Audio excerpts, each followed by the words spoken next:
আমি আপনার সামনে দুরূদ শরীফ পড়ছি 3 বার।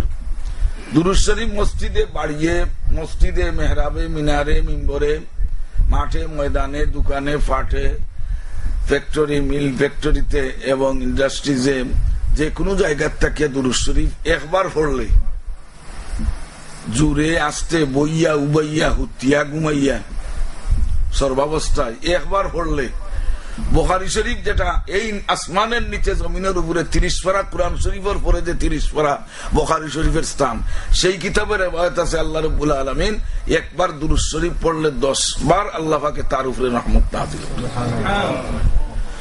দুরুল মুখতার নামে একটা কিতাব আছে, ফিকহের কিতাব হইলে এটা হাদিস আনছেন, 80 বার আল্লাহ পাক রহমত নাযিল করেন একবার দুরূদ শরীফ আল্লাহর নবীর উপরে পড়লে।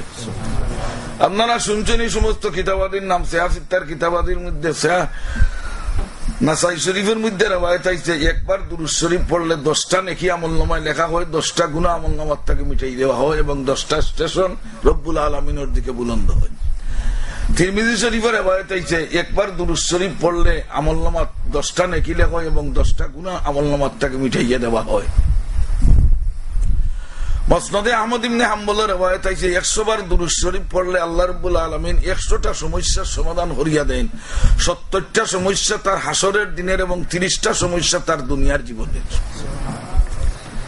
কনজুল উম্মাল নামে একটা হাদিস ভান্ডারের রিওয়ায়াত আছে 1000 বার দুরূদ শরীফ যদি কেউ আমলনামা জমা করতে পারে আল্লাহ রাব্বুল আলামিন তার এই বান্দা বা তার বান্দির রূহ কবজ করবে না, দেহ পিঞ্জিরের থেকে প্রাণ পাখি উড়াইয়া নেওয়া হবে না যতক্ষণ পর্যন্ত তার বেহেশতের ঠিকানা তারে না দেখানো হচ্ছে। সর্বাবস্থায় দুরূদ শরীফ বেশি বেশি পড়লে আল্লাহ রাসূলের সাথে সবচেয়ে বেশি সম্পর্ক কায়েম হয়। আবু দাউদ শরীফের রিওয়ায়াত আছে যে হাসরের দিন আল্লাহ রাসূল নিজে ফরমাইছেন সবচেয়ে বেশি নিকটে আমার এই সমস্ত উম্মতেরা থাকবো যারা আন্তরিকতার সাথে বেশি বেশি দুরূদ শরীফ পড়ে আমার উপরে।